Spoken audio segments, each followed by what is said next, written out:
ప్రే చేస్తా. చేయండి అక్క.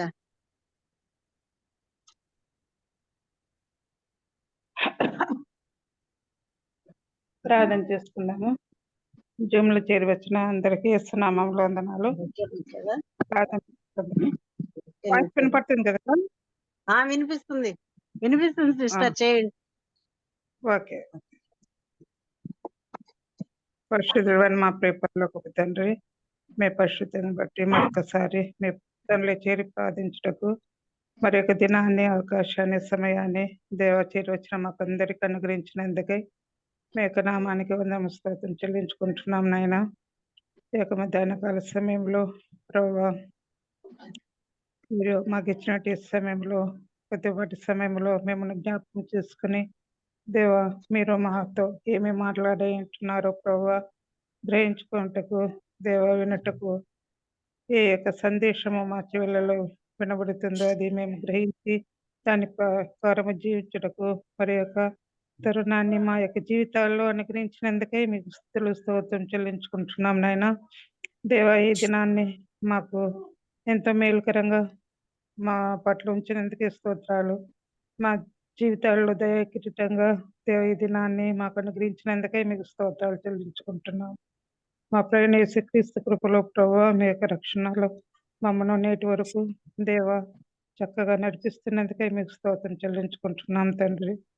దేవా, ఇచ్చిన పిల్లలందరి బట్టి మీకు స్తోత్రాలు ప్రభువా, వందనాలు చెల్లించుకుంటున్నాము. కృప చూపించండి దేవా. మా యొక్క అయోగ్యతను మీరు జ్ఞాపకం చేసుకుంటూ ప్రభువా యోగ్యులుగా చేసిన పొందినకై స్తోత్రములు. మా యొక్క పాప దోషములన్నీ మీ యొక్క రక్తములో కడిగి వేసుకుని ప్రభువా దేవా, మా యొక్క తప్పిదాలన్నీ ప్రభువా మీ యొక్క పాసనలు ఒప్పుకుంటూ ప్రభువా మేలైనది ఏదో మా యొక్క జీవితాల్లో ఉంచుకొని స్థిరంగా దాన్ని చేపట్టి ముందుకు సాగునట్లు సహాయం చేయమని ప్రార్థిస్తుంటున్నాం నాయన. ఇక ఈ యొక్క కార్యక్రమం ప్రభువా దేవా పాట పాడనంటున్నాం. యొక్క దోషాలని ప్రభువా దేవా మీరు బాగా ఆశీర్వదించుకొని వేడుకుంటున్నాము. పాటల ద్వారా దేవా అనేకుల మీదకు మిమ్మల్ని తెలుసుకుని రక్షణలోనికి నడిపబడుచున్నారు నాయన. అందరి బట్టి మీకు స్తోత్రాలు. కాబట్టి దేవా యొక్క పాట ద్వారా ప్రభావ మా యొక్క మన నేత్రాలను మీరు తెలియచేయమని వేడుకుంటున్నాము. అదేవిధంగా ప్రభావ మీ యొక్క వాక్య సందేశాన్ని అందించబోచున్న మీకు దాసరాలు కూడా మీకు అసలు చాటను మరుగుపరిచి అనేక విధమైన దేవ ఆత్మీయ మర్మాలను మాకు దేవ వినిపింపజేస్తుండగా ప్రభావ మీ దాసరాలని ప్రభావ మీరు దీవించి ఆశీర్వదించి ఆయుష్ ఆరోగ్యం వచ్చి నడిపించమని వేడుకుంటున్నాం నాయన. చేరి వచ్చిన మమ్మల్ని అందరినీ కూడా దేవ మా యొక్క పని పాటలు దేవ కొంత సమయం పక్కన పెట్టుకుని ప్రభావ మీద చేరి దేవ కూర్చొని ఉంటుండగా ప్రభావ మీరు మాతో కూడా ఒక్కొక్కరితో మాట్లాడమని వేడుకుంటున్నాం నాయన. సహాయం చేయమని వేడుకుంటున్నాము. ఇట్లు దేవ మీరు మా పట్ల చేసిన ప్రతి మేలు బట్టి మీకు స్తోత్రం చెల్లించుకుంటున్నాం నాయన. ఎన్నో ఆశ్చర్యకార్యాలు, అద్భుత కార్యాలు దేవ మా యొక్క వ్యక్తిగత జీవితంలో, కుటుంబ జీవితంలో, సంఘపరంగా చేసిన దేవ ప్రతి మేలు బట్టి మీకు స్తోత్రం చెల్లించుకుంటున్నాం నాయన. ఈ సమయాన్ని మీకే సమర్పించుకుంటూ దీవెనకరంగా ఆశీర్వదంగా మాకు మేలుకరంగా ఉంచమని సమస్త ఘనత మహిమ మీరే పొందమని ప్రయాణ యేసుక్రీస్తు పేట వేడుకని ప్రార్థించుకుంటున్నాం తండ్రి. ఆమేన్. మొట్టమొదటిగా ప్రార్థించిన ఎస్తేర్ అక్కకి ఎస్తేర్ ప్రేయర్ వారి తరఫున వందనాలు తెలియజేస్తున్నాం అండి. ఇప్పుడు ఒక పాట పాడుకుందాం. నేనే పాడతానండి ఆ పాట. కన్నుల జారిన కన్నీళ్ళు తడిపెను దేవుని పాదాలు, ఇప్పటి నుండి నీ కళ్ళు చూచును దేవుని కార్యాలు.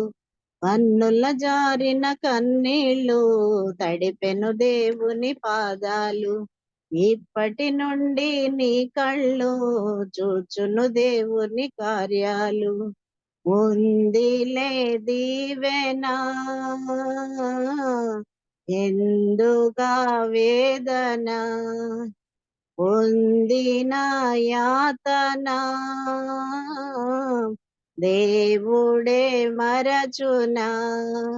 ఉందిలే దీవెనా ఎందుకా వేదన పొందిన యాతన దేవుడే మరచునా కన్నుల జారిన కన్నీళ్ళు తడిపెను దేవుని పాదాలు ఇప్పటి నుండి నీ కళ్ళు చూచును దేవుని కార్యాలు పలుక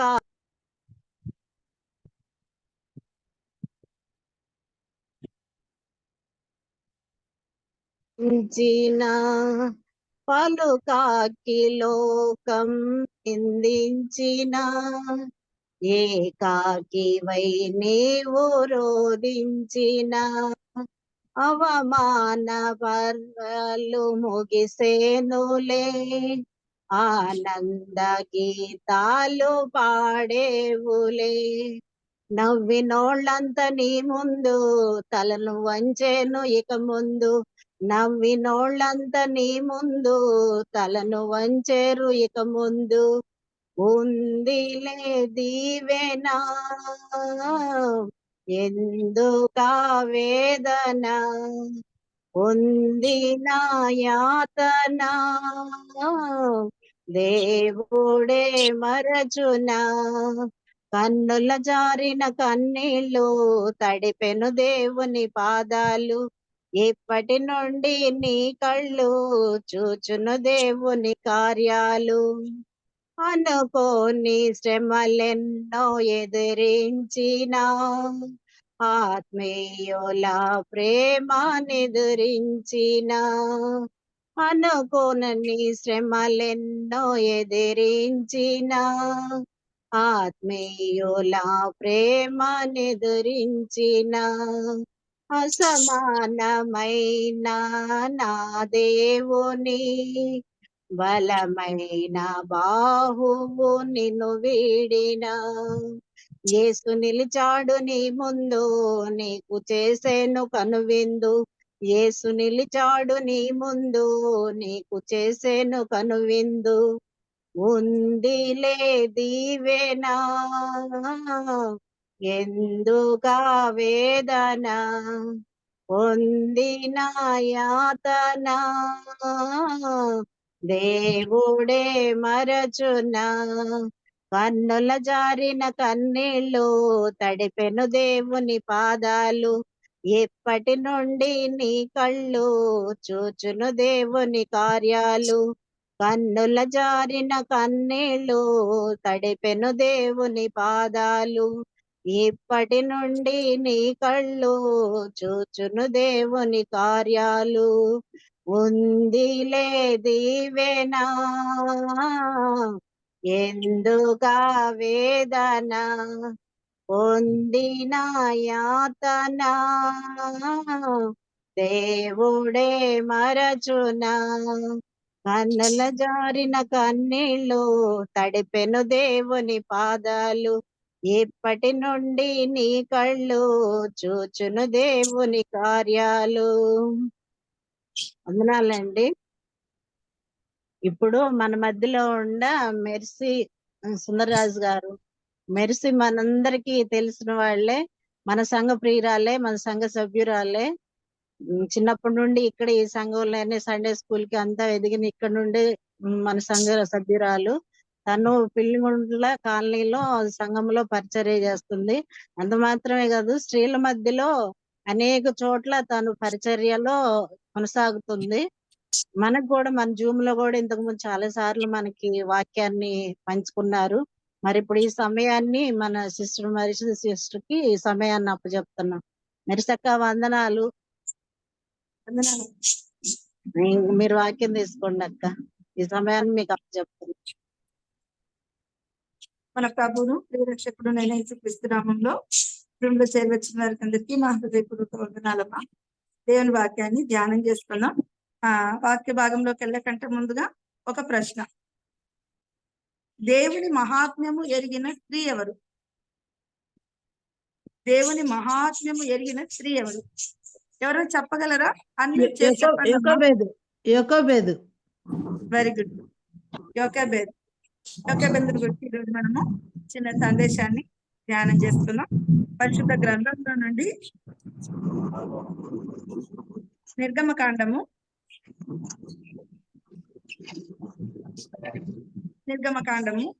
6వ అధ్యాయము 20వ వచనం చదువుతాను. అమ్రాము తన మేనత్త అయిన యోకెబెదును పెళ్లి చేసుకొనెను. ఆమె అతనికి అహరోనును మోషేను కనెను. అలాగే సంఖ్యాకాండంలో కూడా ఇదే మాటను మనం చదువుకున్నాము. సంఖ్యాకాండము 6వ అధ్యాయము, సంఖ్యాకాండము 26వ అధ్యాయం.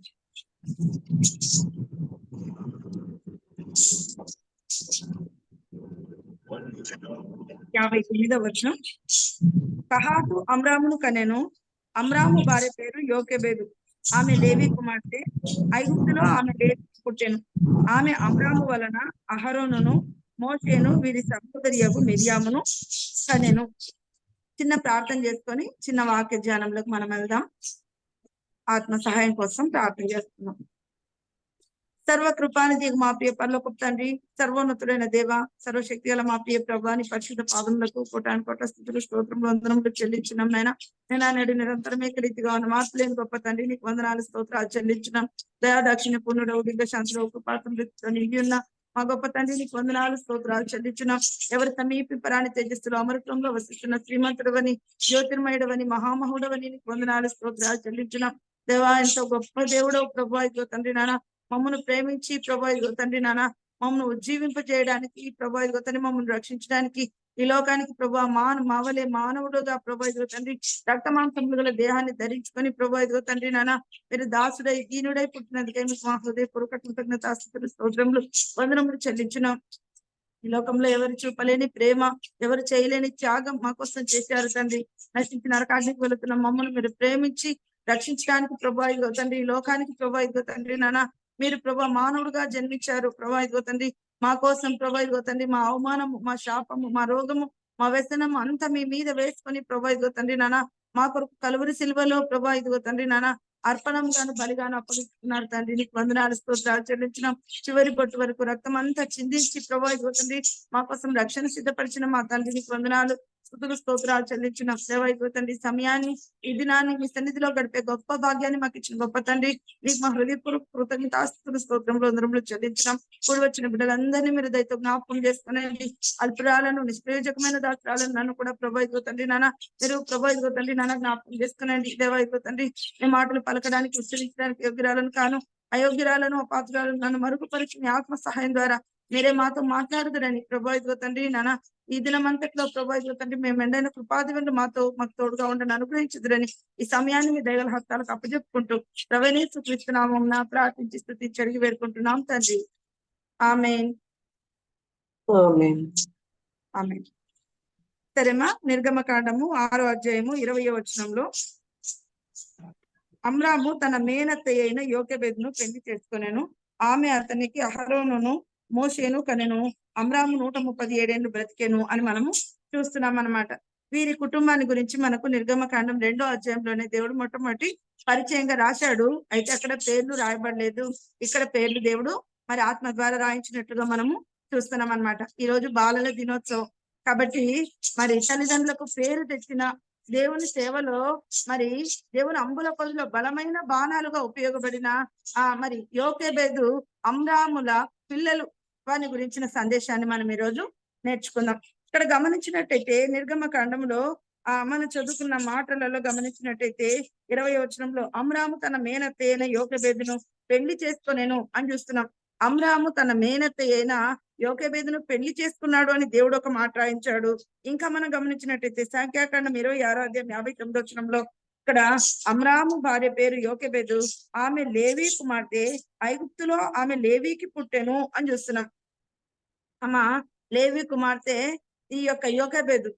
లేవి వంశస్థుడు అమ్రాము. వరుసకు మరి ఈ యోకెబెదు అమ్రాముకు మేనత్త అవుతుందన్నమాట. మేనత్తను వివాహం చేసుకున్న అమ్రాము అని మనం చూస్తున్నాం. ఇక్కడ మనం గమనించినట్టయితే అమ్రాము కావచ్చు, యోకెబెదు కావచ్చు, ఇద్దరు కూడా వారు దేవుని ఎరిగిన వారు, దేవుని అనుసరిస్తున్న వారు, దేవుని నిజంగా ప్రేమిస్తున్న వారు, దేవుని ధర్మశాస్త్రాన్ని గైకొనేవారు అని మనము అర్థం చేసుకోవాలన్నమాట. కారణం ఏంటంటే పరిశుద్ధ గ్రంథంలో మనం అనేకులను చూస్తుంటాం. అమ్మ దేవుని పిల్లలుగా ఉండి అన్యులను వివాహం చేసుకున్న వారిని మనం గమనిస్తుంటాం. న్యాయాధిపతుల గ్రంథం 14వ అధ్యాయంలో మనం గమనించినట్టయితే సంసోను తిమ్నాతుకు వెళ్తున్నాడు. ఫిలిస్తీన్ల కన్యకలలో ఒకతని చూచి ఆమె నాకు ఇష్టమైనది కనుక ఆమెను నాకు ఇప్పించుడని వివాహం చేసుకున్నట్లుగా మనం చూస్తున్నాం. కానీ యోకేబేదు, అమ్రాము ఇద్దరు కూడా దేవుని చిత్తాన్ని ఎరిగిన వారు, దేవుని చిత్తానికి లోబడిన వారు, అమ్మ తమ జీవితంలో దేవుని కలిగి ఉన్నవారు అని మనకు అర్థమవుతుందమ్మా. చాలా సార్లు విశ్వాసులు అన్ని విషయాలలో బాగా ఉంటారు, కానీ వివాహ విషయాలకు వచ్చేటప్పటికి అమ్మ వివాహ విషయాలలోనే వాళ్ళ జీవితంలో విశ్వాసం ఎంత ఉంది, వారు ఆత్మీయంగా మరి విజయ పదంలో నడుస్తున్నారా, ఓటమి మార్గంలో వెళ్తున్నారా, ఈ విషయాలు స్పష్టంగా అర్థమైపోతాయి అన్నమాట. అమ్మ యోకేబేదు, అమ్రాము ఇద్దరు కూడా వారు దేవుని బిడ్డలు అని మనం చూస్తున్నాం. కేవలం దేవుని బిడ్డలు మాత్రమే కాదు అమ్మ, లేవి గోత్రానికి చెందిన వారు. లేవీయులను దేవుడు ప్రత్యేకపరుచుకున్నాడు. లేవీయులు నా వారు అని అంటున్నాడు. దేవుని పరిచర్య చేసే విషయంలో, ఆ మందతాన్ని, ఆ డేరాలను వాటిని మోసే విషయంలో, దేవుని స్తుతించే విషయంలో, దేవునికి బలి అర్పించే విషయంలో, ఇవన్నీ కూడా దేవుడు లేవీయులకే అప్పగించినట్లుగా మనం చూస్తున్నాం అన్నమాట. అమ్మ లేవీయులు కదమ్మా, ఇద్దరు లేవి గోత్రానికి చెందిన వారు అనమాట. ఈమెమో ఐగుప్తులో లేవికి పుట్టిన కుమార్తె యోకెబెదు, ఈయన లేవి వంశస్థుడు. అమ్మ ఇద్దరు వివాహము చేసుకోవడం. అమ్మ వివాహం అనగానే కదమ్మా ఈ లోక సంబంధంగా అన్ని గమనిస్తుంటాం. మొట్టమొదటి అమ్మాయి తెల్లగుందా, నల్లగుందా కదమ్మా, ఎంత చదువుకుంది, ఏం ఉద్యోగం చేస్తుంది, మరి వెనక ఆస్తిపాస్తులు ఏమన్నా ఉన్నాయా, ఇలాంటివన్నీ గమనిస్తుంటారు, ఇలాంటివన్నీ ఆలోచన చేస్తుంటారు. కానీ అమ్మాయి రక్షింపబడిందా, అమ్మాయి ప్రార్థించేదా, అమ్మాయి దేవునితో సహవాసం ఏ విధంగా ఉంది అమ్మాయికి, ఇలాంటి విషయాలు ఎవరు కూడా పెద్దగా దాన్ని ఆలోచన చేయరు, వాటిని అంత ప్రాముఖ్యమైనవిగా ఎంచారనమాట. పరిశుద్ధ గ్రంథంలో దేవుడు ఎన్నో మాటలు రాయించాడమ్మా. ఒక 2 మాటలు మనం చదువుకుందాం చూడండి. మొట్టమొదట ద్వితీయోపదేశ కాండంలో దేవుని యొక్క ఉద్దేశాన్ని మనం గమనిద్దాము. వివాహం విషయంలో దేవుని యొక్క ఆలోచన ఏమి మనం తెలుసుకుందాం. ద్వితీయోపదేశ కాండము 7వ అధ్యాయము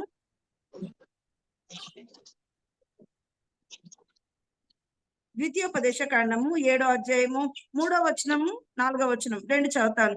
నీవు వారితో వియ్యమందకూడదు, వానికి కుమారునికి నీ కుమార్తెనియకూడదు, నీ కుమారునికి వాని కుమార్తెను పుచ్చుకొనకూడదు, నన్ను అనుసరింపకుండా ఇతర దేవతలను పూజించినట్లు నీ కుమారుని వారు మళ్లించుదురు. అమ్మ వివాహం విషయంలో దేవుడు ఖచ్చితంగా చెప్తున్నాడమ్మా. అన్య జనులతో వియ్యమందకూడదు, అన్యులతో కదమ్మా, అన్యుల కుమార్తెకు మన కుమార్ని ఇవ్వకూడదు, మన కుమార్తెకు అన్యుల్ని పుచ్చుకొనకూడదు అనమాట. 2 విధాలుగా దేవుడు చెప్తున్నాడు. వారితో వియ్యమందకూడదు అని చెప్తున్నాడు. ఎందుకోనంటే నీ కుమారుడు కావచ్చు, నీ కుమార్తె కావచ్చు, అన్య దేవతలను అనుసరించేటట్లు వారు నా వైపు నుండి వారు మళ్ళిస్తారు, కాబట్టి వారిని వివాహం చేసుకోకూడదు అని చెప్పాడు. మరొక మాట కూడా మనం చదువుకున్నాం చూడండి. యెహోషువ గ్రంథంలో కూడా ఒక మాట మనం చదువుకున్నాము. యెహోషువ గ్రంథము 23వ అధ్యాయము 12వ వచనం. అయితే మీరు వెనుకకు తొలగి మీ యొద్ద మిగిలి ఉన్న ఈ జనములను హత్తుకొని వారితో వియ్యమంది, వారితో మీరును మీతో వారును సాంగత్యం చేసిన ఎడల మీ దేవుడైన యెహోవా మీ ఎదుట నుండి ఈ జనములను కొట్టివేయట మానును. మీ దేవుడైన యెహోవా మీకు ఇచ్చిన ఈ మంచి దేశంలో ఉండకుండా మీరు నశించే వరకు వారు మీకు ఉరిగాను, బోనుగాను, మీ ప్రక్కల మీద కొరడాలుగాను, మీ కన్నులలో ముళ్ళుగాను ఉందురు అని చెప్పేసి దేవుడు చెప్తున్నాడు. ఇక్కడ కూడా మనం చూస్తున్నామమ్మా, ఈ జనములను హత్తుకొని వారితో వియ్యమందితే దేవుడు మరి మీతో ఉండడం మానివేస్తాడు, మీకు సహాయం చేయడం మానివేస్తాడు అని దేవుడు చెప్తున్నట్లుగా మరి మనం చూస్తున్నాం అన్నమాట. మరొక మాట కూడా మనం గమనించినట్టయితే చాలా మాటలు రాయబడ్డాయి. అక్కడక్కడ కొన్ని మాటలు చదువుకుంటూ మనము వెళ్ళిపోదామమ్మా. మన సమయంలోగా మనము ధ్యానం చేద్దాం. కొరింథీయులకు రాసిన 2వ పత్రికలో కూడా దేవుడు సెలవిచ్చిన మాట మనం చదువుకున్నాం చూడండి అమ్మా. కొరింథీయులకు రాసిన 2వ పత్రిక 6వ అధ్యాయము 14 నుండి చదువుకుందాం. మీరు అవిశ్వాసులతో జోడుగా ఉండకుడి, నీతికి దుర్నీతితో ఏమి సాంగత్యమో, వెలుగునకు చీకటితో ఏమి పొత్తు, క్రీస్తునకు బెలియాలతో ఏమి సంబంధము, అవిశ్వాసితో విశ్వాసికి పాలెక్కడిది? దేవుని ఆలయమునకు విగ్రహములతో ఏమి పొందిక మనము జీవము గల దేవుని ఆలయమై ఉన్నాము. అమ్మ ఇక్కడ దేవుడు ఇంకా చక్కగా చెప్తున్నాడమ్మా. ఏం చెప్తున్నాడంటే, మీరు అవిశ్వాసులతో జోడుగా ఉండొద్దండి. నీతికి దుర్నీతితో ఏమీ సాంగత్యం లేదు. వెలుగుకు చీకటితో ఏమీ పొత్తు లేదు. క్రీస్తునకు బెలియాలతో ఏమీ సంబంధం లేదు. అమ్మా ఈరోజు దేవుని ప్రజలంగా నీవు నేను మనము మన జీవితాన్ని ఎంత జాగ్రత్తగా కాపాడుకోవాలో ఇక్కడ దేవుని ఉద్దేశము, దేవుని ఆలోచన మనం చూస్తున్నామమ్మా. యొక్కలేదు కదమ్మా. ఎవరినన్నా ఒకరిని పెళ్లి చేసుకొని అవకాశం ఉంది, కానీ ఆమె దేవుని ప్రేమిస్తున్న సోదరి అన్నమాట. తన యవన కాలాన్ని, యవన జీవితాన్ని దేవునికి సమర్పించి దేవుని కాడి మోయడానికి యోకెబేదు తీర్మానం తీసుకున్నట్లుగా మనకు అర్థమవుతుందమ్మా. అమ్మా ఈ రోజులలో మనం గమనించినట్టయితే యవనస్తులు తమ యవన జీవితంలో తప్పటడుగులు వేస్తున్నారు. తమ జీవితం అంతా ఆ చేసిన తప్పు సరిదిద్దుకునే లోపలనే వాళ్ళ జీవితం అయిపోతుంది. దేవుని ఉద్దేశం ఇంకెప్పుడమ్మా నెరవేర్చగలుగుతారు? యవన కాలం ఎంతో అపాయకరమైనది. యవనుడా, నీ యవనమును బట్టి సంతోషించు, నీ యవనమును బట్టి ఆనందించు. అయితే వీటన్నిటిని బట్టి దేవుడు తీర్పులోనికి నిన్ను తెస్తాడని గుర్తుపెట్టుకొని ప్రసంగి భక్తుడు చెప్తూ ఉన్నాడమ్మా. అమ్మా యవనము, యవనస్తుల బలము వారికి అలంకారంగా దేవుడు ఇచ్చాడు. యవనస్తులకు బలాన్ని అలంకారంగా ఇచ్చాడు. ఈ యవన బలాన్ని దేవునికి సమర్పిస్తే నిజంగా మన జీవితాలు ఎంత శ్రేష్టమైనవిగా, ఎంత ఉన్నతమైనవిగా, ఎంత మాదిరికరమైనవిగా, ఆదర్శప్రాయమైనవిగా ఉంటాయో మనము చూస్తున్నామమ్మా. యోకెబేదు, అమ్రాము ఇద్దరు వారి హృదయాలలో దేవుని రక్షకునిగా కలిగి ఉన్నారు. దేవుని అమ్మ తమ హృదయాలలో ప్రతిష్ఠించుకున్నారు. దేవుని అమ్మ చిత్తాన్ని వారు ఎరిగి ఆ చిత్త ప్రకారంగా వారి జీవితాలు కట్టుకుంటూ ఉన్నారు. యూదా పత్రికలో మీరు విశ్వసించు అతి పరిశుద్ధమైన దాని మీద మిమ్మల్ని మీరు కట్టుకొనుచు అని అంటున్నాడు. మనల్ని మనం కట్టుకోవాలి, ప్రతిరోజు కట్టుకోవాలి. ఒక్క రోజు కట్టుకోకపోయినా అమ్మ ఈరోజు మన జీవితం అస్తవ్యస్తమైపోతుంది. సరే, యోకెబేదు, అమ్రాము వారిద్దరు కూడా వారి వివాహ విషయంలో దేవునికి అప్పగించుకున్నారు అని మనకు అర్థమైపోతుందమ్మా. హెబ్రీ పత్రిక 13 వివాహము అన్ని విషయములలో ఘనమైనది అని చూస్తున్నాం. అమ్మ అన్ని విషయాలలో ఘనమైనదని దేవుడు వివాహాన్ని గురించి రాయించాడు. అలాంటి వివాహం విషయంలో ఈ రోజు నీవు నేను మనము ఎవరో ఒకరులే, ఏదో ఒకటిలే అనే తొందరపాటు కాదు. దేవుని సన్నిధిలో ప్రార్థించాలి, కనిపెట్టాలి, ప్రభువుని అడగాలి. ప్రభు అయితే నీ చిత్తమేనా? నేను పలానా వాళ్ళని వివాహం చేసుకోవడం నీకు ఇష్టమేనా? నేను వివాహం చేసుకుంటే నీ ప్రేమలో నేను ఉండగలనా, కొనసాగగలనా? ఇవన్నీ కూడా మనము అమ్మ ప్రభువు దగ్గర మరి ప్రభువుతో చర్చించాలి. సరే, దాటి వెళ్దాం. అమ్మ యోకెబేదు, అమ్రాము వివాహం చేసుకున్నారు.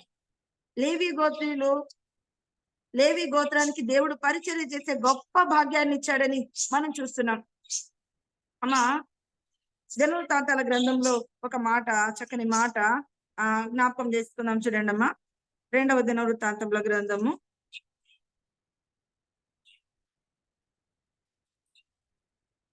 29వ అధ్యాయము 11వ వచనంలో లేవీయుల గురించి దేవుడు హిజ్కియా భక్తుల ద్వారా సెలవిచ్చిన మాట చదువుకున్నాం. నా కుమారులారా, తనకు పరిచారకులై ఉండి ధూపం వేయిచుండుటకును, తన సన్నిధిని నిలుచుటకును, తనకు పరిచర్య చేయుటకును యెహోవా మిమ్మల్ని ఏర్పరచుకొనెను గనుక మీరు అశ్రద్ధ చేయకుడి. అమ్మ లేవీయులతో హిజ్కియా రాజు పలుకుతున్నాడమ్మా. యెహోవా మిమ్మల్ని ఏర్పరచుకున్నాడు, తనకు పరిచారకులై ఉండడానికి, ధూపము వేయడానికి, తన సన్నిధిలో నిలవబడ్డానికి యెహోవా మిమ్మల్ని ఏర్పరచుకున్నాడు. కాబట్టి అశ్రద్ధ చేయొద్దండి అని అంటున్నాడు. అమ్మ యోకెబేదు, అమ్రాము ఇద్దరు లేవి గోత్రానికి సంబంధించిన వారు. వారు ధూపం వేసేవారు, దేవుని సన్నిధిలో నిలిచేవారు, దేవునికి పరిచర్య చేసే దేవుని పరిచారకులు అని చూస్తున్నామమ్మ.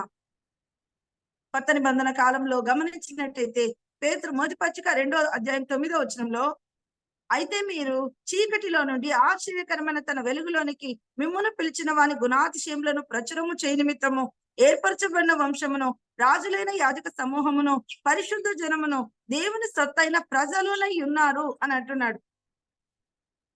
అమ్మ ఈరోజు మనందరము అన్యజనులం అమ్మ. తండ్రి అని పిలవడానికి కూడా మనకు యోగ్యత లేదు. అయితే ప్రభువైన యేసుక్రీస్తు రక్తముతో మనల్ని కడిగి కొనుక్కొని తన సొత్తుగా చేసుకొని రాజులుగా యాజకులుగా చేసుకున్నాడమ్మా. మొదటి పేతురు పత్రిక 2:5 ఆత్మ సంబంధమైన బలులను అర్పించడానికి అని మనం చూస్తున్నాం. ఆత్మ సంబంధమైన బలులను అర్పించడానికి దేవుడు నిన్ను నన్ను మనల్ని లేవి గోత్రీకులము కాము అయినా ప్రభు అయిన యేసుక్రీస్తు రక్తాన్ని బట్టి యాజకులుగా లేవీలుగా దేవుడు చేసినట్లుగా మనం చూస్తున్నాం. అమ్మ ఈరోజు చీకటిలో నుండి ఆశ్చర్యకరమైన వెలుగులోనికి పిలవబడిన నీ జీవితం అమ్మ వెలుగుతుందా? వెలుగుతూ ఉన్నావా? ఆరిపోయిన దీపంగా ఉన్నావా? మనుషులు మీ సత్క్రియలను చూచి పరలోకమందున నీ తండ్రిని మహిమపరిచినట్లు వారి ఎదుట మీ వెలుగు ప్రకాశింపనీయుడి అని మత్తయి సువార్త 5:16 మనం చూస్తున్నామమ్మా. మన సత్క్రియలు చూచి లోకమందున్న వారందరూ కూడా మన పరలోకపు తండ్రి ఎలాంటి గుణగణాలు గలవాడో, ఎలాంటి గుణాతిశయాలు కలిగిన వాడో వారు తెలుసుకోవాలి. ఆ విధంగా నీవు నేను మనము ప్రకాశించాలి. ఈరోజు చాలా మంది అమ్మ వెలగని దీపాలు, వెలుగులేని జీవితాలు, ఆరిపోయిన జీవితాలు, ఆసక్తి విషయంలో మందులైపోయిన జీవితాలు,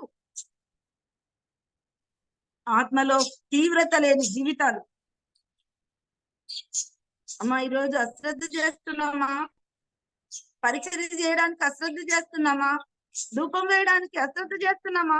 ఆయన సన్నిధిలో నిలవబడ్డానికి, ఆయన సన్నిధిలో కనపడడానికి అశ్రద్ధ చేస్తున్నామా?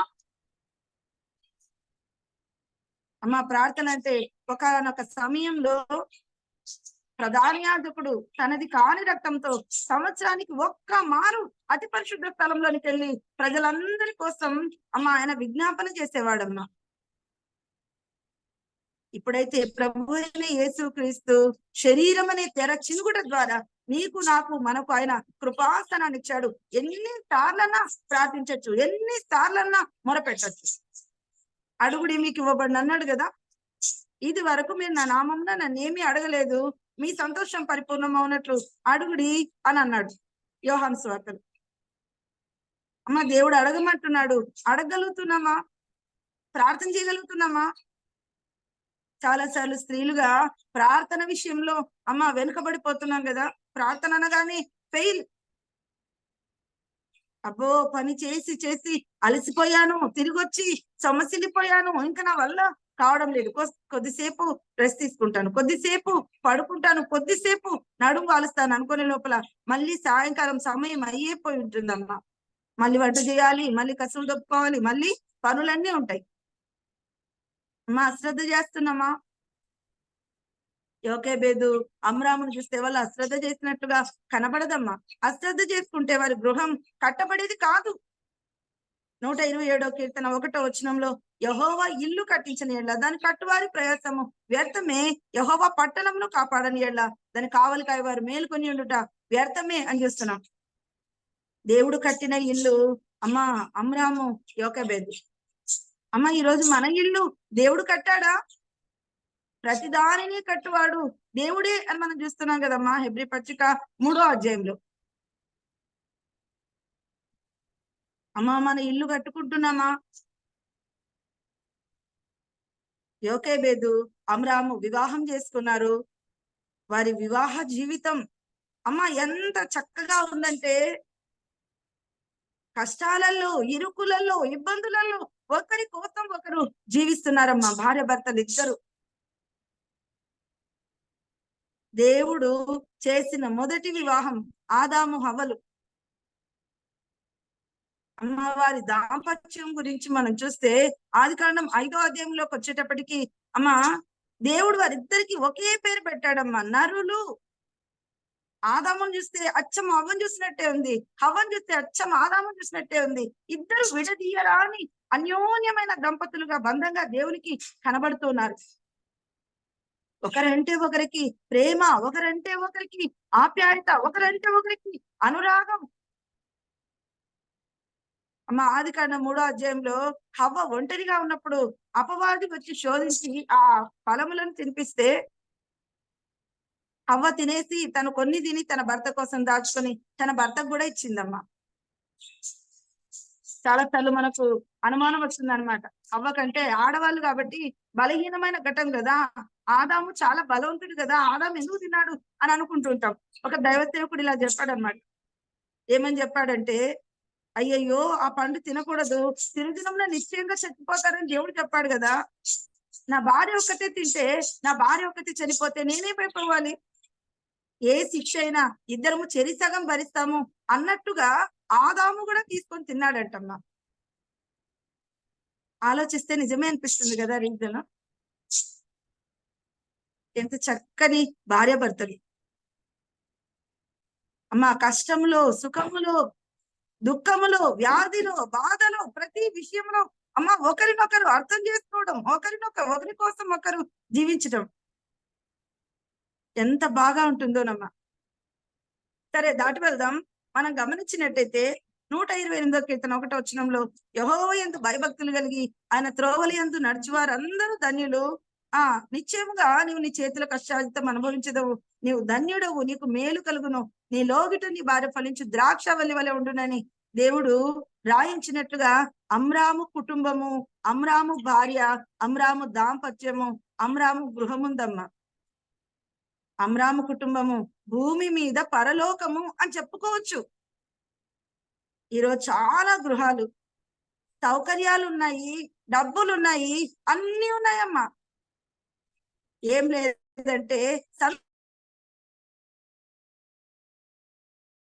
సంతోషం అంటే నెమ్మది లేదు, ఏం లేదంటే ప్రేమ లేదు. అమ్మ ఈరోజు మన కుటుంబాలు ఎలాగున్నాయి?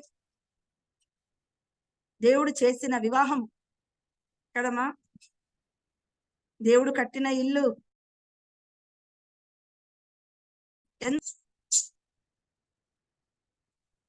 సరేమ్మా. యోకేబేదు అమ్రాముల గురించి మనం గమనించినప్పుడు యోకేబేదు అమ్రాములకు ముగ్గురు పిల్లలు పుట్టారని మనం చూస్తున్నాం కదా. సంఖ్యాకాండంలో మనం చదువుకున్న మాటలు మరొకసారి చదువుకున్నాము. సంఖ్యాకాండము 26వ అధ్యాయం 59వ వచనం. అమ్రాము భార్య పేరు యోకెబెదు, ఆమె లేవి కుమార్తె. ఐగుప్తులో ఆమె లేవికి పుట్టెను. ఆమె అమ్రాము వలన అహరోనును మోషేను వీరి సహోదరియగు మిరియామును కనెను. అమ్రాము యోకెబెదులకు పుట్టిన పిల్లలు అహరోను, మోషే, వీరి సహోదరియగు మిరియాము. ఈ ముగ్గురు పిల్లలు దేవుడు వారికి కానుకలుగా, బహుమానాలుగా, స్వాస్థ్యంగా ఇచ్చాడు.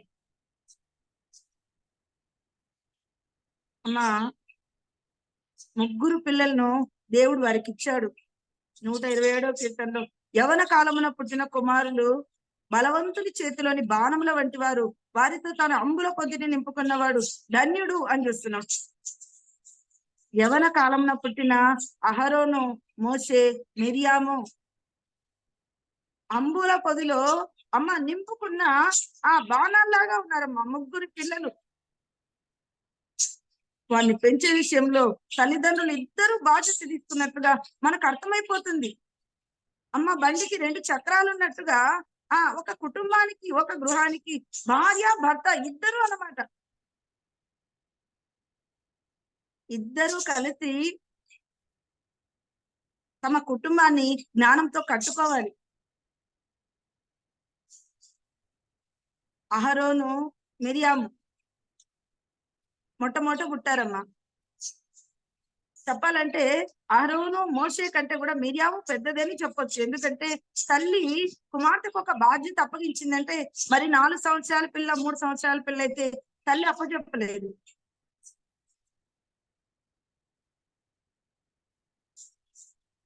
అమ్మా వాళ్ళ వివాహమైంది,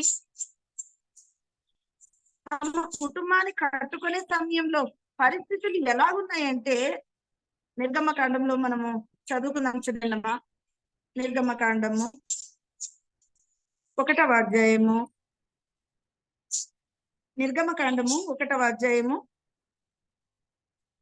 13, 14 వచనాలు చదువుతున్నాం. ఇశ్రాయేలీల చేత ఐగుప్తీయులు కఠినముగా సేవ చేయించుకొనిరి. వారు ఇశ్రాయేలీల చేత చేయించుకున్న ప్రతి పని కఠినముగా ఉండెను. వారు జిగటమంటి పనిలోను, ఇటుకల పనిలోను, పొలంలో చేయు ప్రతి పనిలోను కఠిన సేవ చేయించి వారి ప్రాణములను విసిగించుచుండిరి. అమ్మ, ఇక్కడ మనం గమనించినట్టయితే యోకేబేదు అమ్రాము వివాహమైన సమయంలో పరిస్థితులు మనం చూస్తున్నాం అమ్మ.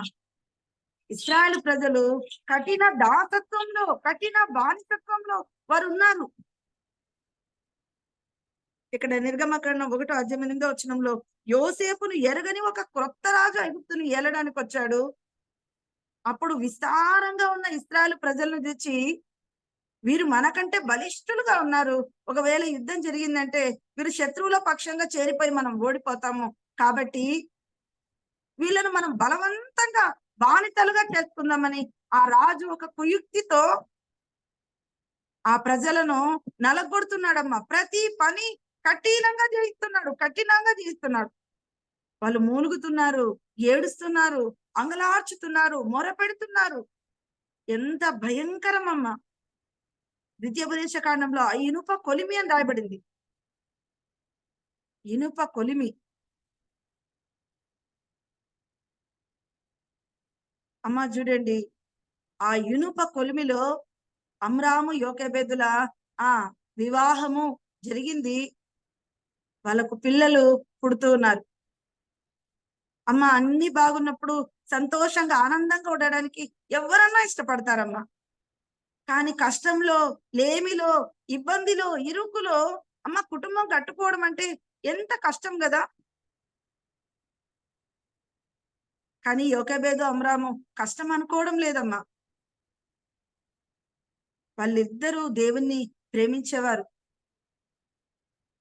ఎఫెసీ పత్రిక 5వ అధ్యాయంలో ఒక మాట రాయబడిందమ్మా. ఎఫెసీలకు రాసిన పత్రిక 5వ అధ్యాయము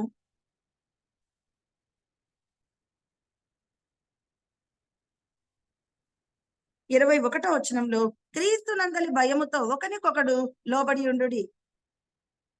క్రీస్తు నందలి భయముతో ఒకరికొకరు లోబడి ఉండాలి. వారిద్దరికి క్రీస్తు భయం ఉందమ్మా. ఈ వివాహము దేవుడు జరిగించాడు, దేవుని చిత్తానుసారంగా దేవుడే చేశాడు. ఈ వివాహ జీవితంలో దేవుడిచ్చిన దానిలో సంతోషపడాలి, సంతృప్తి వెతుక్కోవాలి, సంతృష్టి సహితమైన దైవభక్తి కలిగి జీవించాలని తీర్మానం చేసుకున్నారు. అమ్మ, పురుషులందరినీ నలగగొట్టుతున్నారమ్మా. భయంకరమైన బానిస చాకరీ చేపించుకుంటున్నారు. వారి బలము కొద్ది కావాలని, వారికి సంతానాభివృద్ధి కలగకుండా పోవాలని ఆ ఫరో యొక్క ఆలోచన అన్నమాట. అమ్మ, ఆలోచన చేశాడు. వారు ఎంత వీళ్ళను బాధ పెడుతుంటే వీరు అంతా విస్తరించిపోతున్నారు. ఇంకా చివరికి రాజు ఏం చేశాడంటే హెబ్రీ స్త్రీలకు మంత్రసాని పనిచేసే షిఫ్రాపు అని ఇద్దరిని పిలిపించి, మీరు వెళ్ళి ఆ హెబ్రీ స్త్రీలకు మంత్రసాని పనిచేసేటప్పుడు కాన్పు పీటల మీద ఉన్నప్పుడు అది మగదైన ఎడల చంపివేడి, ఆడదైన ఎడల బ్రతికించుడి అని ఒక కఠినమైన ఆజ్ఞ కూడా అమ్మ ఇచ్చాడు. వాళ్ళు చంపలేదు, మేలు చేశాడు దేవుడు వారికి. సరే, ప్రతి మగపిల్లవాడిని నైలు నదిలో పారవేయమని ఆజ్ఞ ఇచ్చాడమ్మా. అలాంటి సమయంలో అమ్రాము యోకెబెదులకు మోషే జన్మించాడమ్మా. మొదట మిరియాము, అహరోను వాళ్ళు కూడా కష్టాలలోనే వాళ్ళు తల్లిదండ్రులకు జన్మించారు. అమ్మ, బానిస సేవ చేసే అమ్రాము భార్యకు బిర్యానీ కొనిపెట్టగలడా? ఓ పట్టు చీర కొనిపెట్టగలడా? బంగారు ఆభరణాలు కొనిపెట్టగలడా? ఈరోజు భార్యలకు అవన్నీ కొనిపెడితేనే భర్త, లేకపోతే ఎందుకు చేసుకున్నావు చేతగాని వాడివి? నీ ముఖానికి ఒక భార్య అవసరమా? పెళ్లి అవసరమా? భర్తలను కించపరుస్తున్నారు, హీనపరుస్తున్నారమ్మా. ఎఫెసీ పత్రిక 5వ అధ్యాయం చివరి వచనం చివరి లైన్లో భార్య అయితే తన భర్త యందు భయము కలిగి ఉంటున్నట్లు చూచుకొనవలెను అని చేస్తున్నాం. సామెతలు 31:10 గుణవతి అయిన భార్య దొరుకుతారు, ఇది ముత్యము కంటే అమూల్యమైనది ఏం చేస్తున్నాం.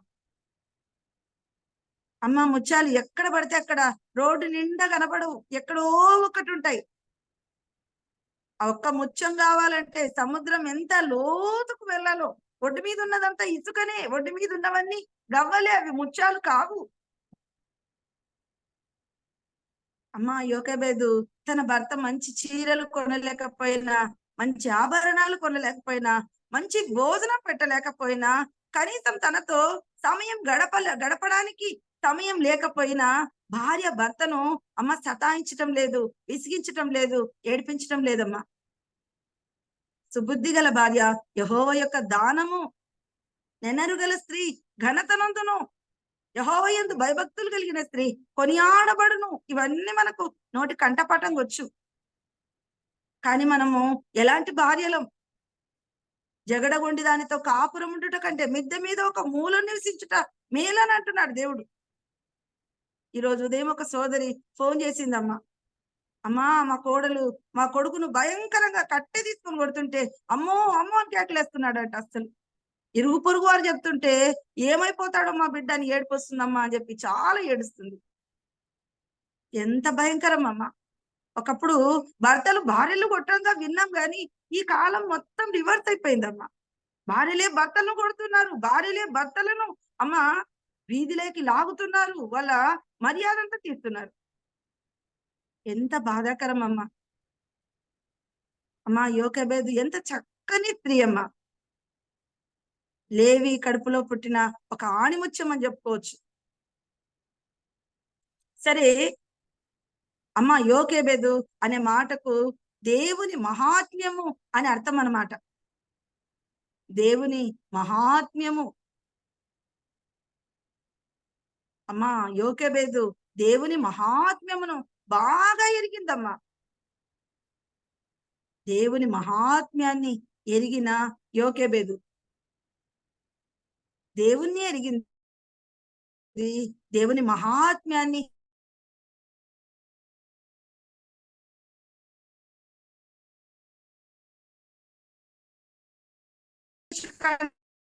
ద్వితీయోపదేశకాండ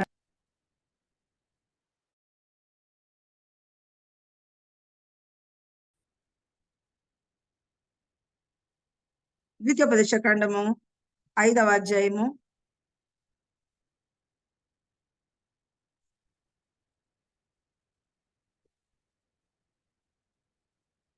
24వ వచనం. మన దేవుడైన యెహోవా తన ఘనతను మహాత్మ్యమును మాకు చూపించెను, అగ్ని మధ్య నుండి ఆయన స్వరమును వింటిమి అని చూస్తున్నాం. మహాత్మ్యము అంటే దేవుని స్వరము, దేవుని స్వరము. అమ్మా ప్రార్థన చేస్తే మన స్వరం దేవునికి వినిపింపజేస్తాము, వాక్యం చదివితే దేవుని స్వరం మనము వింటామన్నమాట. అమ్మ దేవుని మహాత్మ్యం తెలియాలంటే ఈరోజు దేవుని వాక్యాన్ని ధ్యానించేవారుగా ఉంటే ఆయన మహాత్మ్యము మనకు అర్థమవుతుందమ్మా. అమ్మ వాక్యం చదివే అలవాటు ఉందా? ఒక సోదరు అనింది, అక్క నేను చచ్చిపోయే లోపల ఒక్కసారైనా బైబిల్ పూర్తి చదవాలని ఉంది అక్క అనింది. నేను అనుకున్న కర్మ. జార్జ్ ముల్లర్ గారు తన గ్రంథాన్ని 200 సార్లు అయిపోచేశాడని భక్తులు చెప్తుండగా విన్నానమ్మా. మన ఆయుష్కాలం ఒకవేళ 60 ఏళ్ళు అనుకుందాం, 60 ఏళ్ళకు ఆదికాండం నుండి ప్రకటన వరకు ఒక్కసారి చదివితే ఏమర్థం అవుతుందమ్మా? 100 సార్లు చదివినా అర్థం కాదే ఈ బైబిల్. అమ్మా ఎన్ని గంటలు కేటాయిస్తున్నాం దేవుని వాక్యం ధ్యానించడానికి? వాక్యం చదివే అలవాటు ఉందా? వాక్యం చదివే క్రమం ఉందా? వాక్యము చదివే వాడుక ఉందా మన జీవితంలో? చాలాసార్లు స్త్రీలు అనగాని అపవిత్రమైన ముసలమ్మ ముచ్చట్లకి ఇచ్చే టైం కూడా బైబిల్ వాక్యానికి ఇవ్వడం లేదమ్మా. చాలా దుఃఖకరం, చాలా విచారకరం. వాక్యం చదవడం లేదు కాబట్టి దేవుని మహాత్మ్యం మనకు అర్థం కావడం లేదు, దేవుని ప్రేమ మనకు అర్థం కావడం లేదు. మనము లోకస్తులతో కలిసిపోయినట్లుగా వారి మాటలు, వారి ఆలోచనలు, వారి పద్ధతులు, వారి ఆచారాలు ఇవే మనం పాటిస్తున్నాం. సరే, యోకేబేదు దేవుని మహాత్మ్యాన్ని ఎరిగింది. అందుకే తన వైవాహిక జీవితంలో అన్ని ఒడిదుడుకులేనమ్మా. సంపాదన సరిపోయినంత ఉంటుందా బానిసకు? ఉండదు కదమ్మా. అయినా కూడా యోకేబేదు సర్దుకొని పోతుంది. అమ్మా, తన భర్త తనతో సమయం గడపకపోయినా తన భర్తతో పోరాటం లేదు, కోపటం లేదు, అమ్మా గొడవ చేయడం లేదు. అమ్రాము అంటే అనుభవం లేనివాడమ్మా. అనుభవం లేని వానికి దేవుని మహాత్మ్యము దొరికింది. నిజంగా చాలా సంతోషం. వారిద్దరి జీవితంలో అమ్మా మిరియాము, అహరోను, మోషి ముగ్గురిని మనం చూసినప్పుడు అమ్మ ముగ్గురు కూడా దేవుని సేవలో ఉన్నట్లు మనం చూస్తూ ఉన్నామమ్మా. పరిశుద్ధ గ్రంథంలో ఒక మాట గమనిద్దాం చూడండి. మీకా గ్రంథంలో ఒక మాట మనం చదువుకుందాము. మీకా గ్రంథము 6వ అధ్యాయము 4వ వచనం. ఐగుప్తు దేశంలో నుండి నేను మిమ్మల్ని రప్పించి తిని, దాసగృహంలో నుండి మిమ్మల్ని విమోచించి తిని, మిమ్మల్ని నడిపించుటకై మోషే, అహరోను, మిరియాములను పంపించి తిని. మోషే, అహరోను, మిరియాము. మిరియాము మొట్టమొదటి ప్రవక్త్రి. అమ్మా, దాదాపు 80 సంవత్సరాలు దాటిపోయి ఉన్నాయి ఆమెకు. ఆమె తంబుర చేత పట్టుకొని నాట్యముతో యెహోవాను గానము చేయుదుము, ఆయన మిగులు అతిశయించి జయించెను, ఆయన గుర్రమును దాని రౌతును పడగొట్టెనని పాట పాడుతూ స్త్రీలందరినీ నడిపించిందమ్మా. 80 సంవత్సరాలు దాటిన సమయంలో ఆమె నాట్యం చేస్తూ దేవుని స్తుతిస్తుంది. ఈరోజు 80 ఏళ్ళు, 80 అవసరం లేదమ్మా. 50 ఏళ్ళు వచ్చాయంటే అమ్మ రండి ప్రేయర్కి. అయ్యో కాలు నొప్పక్క, అయ్యో కీలు నొప్పక్క, అయ్యో తలనొప్పక్క. ఇంకా కొంతమంది అంటుంటారు అనమాట, అమ్మ రండి ప్రార్థనకు. ఈ రోజు బట్టలు నానబెట్టుకున్నానక్క. ఓసారి అమ్మ పలానామా ఎప్పుడు ప్రేయర్కి వచ్చేది ఎందుకు రాలేదమ్మా, ఈ రోజు బ్యూటీ పార్లర్ పోయిందక్క. మన దేవుడు అంటే ఎంత ప్రేమో కదా. దేవుని సమయాన్ని అన్నిటికీ ఇస్తాము, దేవుని సమయాన్ని దొంగిలిస్తున్నాం. సరే, మిరియాము ఇశ్రాయేలు స్త్రీలను నడిపించిన ప్రవక్త్రి అని చూస్తున్నాం. అహరోను మొట్టమొదటి ప్రధాన యాజకుడు. మోషే ఇశ్రాయేలు ప్రజలందరినీ ఐగుప్తు బానిసత్వంలో నుండి, ఫరో అధికారము నుండి విడిపించిన ఆ సాత్వికమైన నాయకుడు. అమ్మ ముగ్గురు పిల్లలు పుడితే ముగ్గురు పిల్లలను దేవుని అంబుల పొదిలో బలమైన బాణాలుగా మెరుగు పెట్టి దేవునికి అప్పగించిందమ్మ. సామెతలు 1:8 నా కుమారుడా, నీ తండ్రి ఉపదేశం ఆలకించుము, నీ తల్లి చెప్పు బోధను త్రోసివేయకుము అని అంటున్నాడు. అమ్మా, తల్లులుగా బోధ చేస్తున్నామా? ఈ రోజు తల్లులు పిల్లలకి లిప్స్టిక్లు కొనిస్తున్నారమ్మా, బాగా ఎర్రగా దిద్దుకోవాలి, మేకప్ కిట్లు కొనిస్తున్నారు. మొన్న ఒక ఆమె చెప్పి బాధపడుతుంది, అక్క అక్క మా అక్క అయితే ఆ పాప 12 ఏళ్ళు ఉండవక్క, అన్ని ఎప్పుడు 24 గంటలు మేకప్ లోనే ఉంటుందక్క అని చెప్పి బాధపడుతుంది. బైబిల్ చదవడం నేర్పించడం లేదు, ప్రార్థన చేయడము నేర్పించడం లేదు, అలంకరించుకోవడానికి మాత్రం బాగా వాళ్ళకి సమకూర్చి పెడుతున్నారమ్మా. మన పిల్లలకు బాహ్యాలంకరణలు అవసరమా? అందమోసకరం, సౌందర్యం వ్యర్థం, ఇది మనకు అందరికీ నోటికి కంటపటంగా తెలుసు కదమ్మా. మనకే అలంకరణకి గంటలు గంటలు సమయం కావాలి కదా, ఇంకా మన పిల్లలకి ఎన్ని గంటలు కావాలో. అమ్మా, యోకేబేదు ఎంత చక్కగా మిరియాముకు పని నేర్పించిందమ్మా, పని అప్పచెప్తుంది.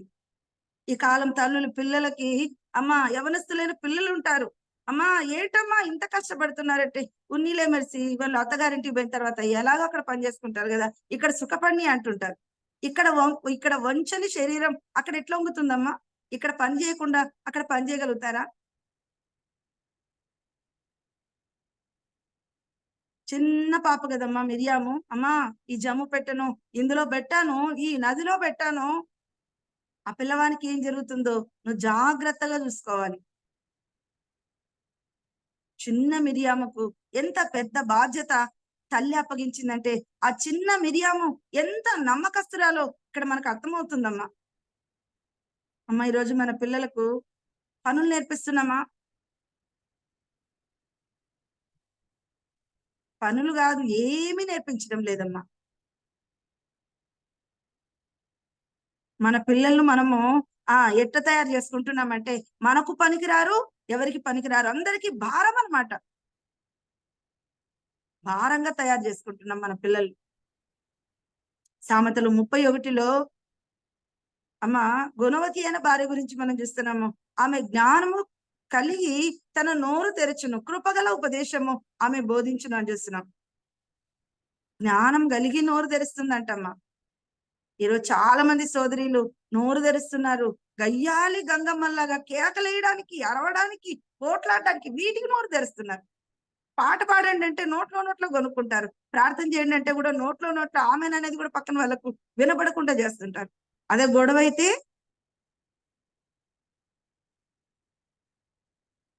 అమ్మా యోకెబెదు, అమ్రాము తమ పిల్లల పెంపకం విషయంలో కూడా భార్య భర్తలు ఇద్దరు ఎంత శ్రద్ధ తీసుకున్నారోనమ్మా. 3 నెలలు ఆ పిల్లవాడు ఏడుపు బయటకు వినపడకుండా ఉందంటే ఆ తండ్రి కూడా అమ్మ ఆ తల్లితో ఎంత సహకారం అందించాడు. ఆయన సహకారం అందించాడంటే యోకెబెదులో వినయ విధేయతలు ఉంటేనే కదమ్మా అందించగలుగుతాడు.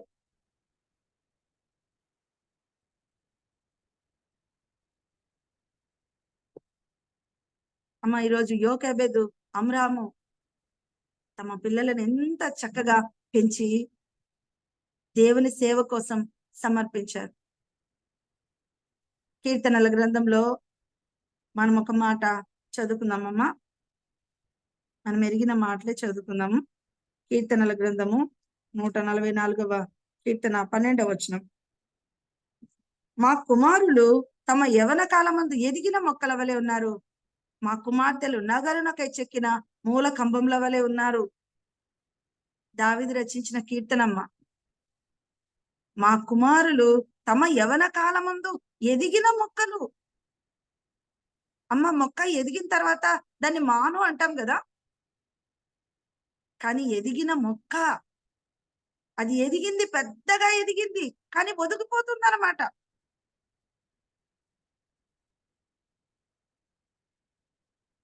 ఎంత చక్కగా మోషే అహరోనులు ఇద్దరు అమ్మ ఎదిగిన మొక్కల్లాగా అమ్రాముకు యోకెబెదుకు వాళ్ళు ఉన్నారమ్మా. మిర్యామ్ అయితే ఒక మూల కంబంలాగా మనకు కనబడుతుంది.